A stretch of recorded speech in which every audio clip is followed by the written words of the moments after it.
নারীর টানে বাড়ি ফিরছেন রাজধানীবাসী, গুনতে হচ্ছে বাড়তি ভাড়া। ট্রেনের জন্য কমলাপুরের প্ল্যাটফর্ম জুড়ে হাজারো মানুষের অপেক্ষা।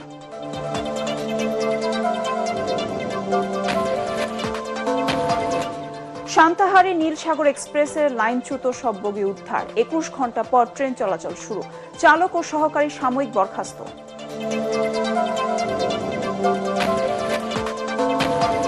জমজমাট রাজধানীর বিপণী বিতানগুলো। পরিবার নিয়ে পছন্দের পোশাক কিনছেন ক্রেতারা। বিক্রি বাড়ায় খুশি ব্যবসায়ীরাও।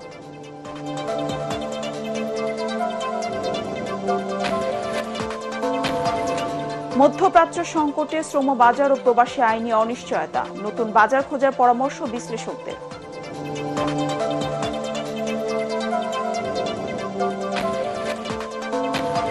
এবং ইরানে হামলার হুমকি সৌদি আরবের। কাতারের শিল্পাঞ্চলে তেহরানের হামলা।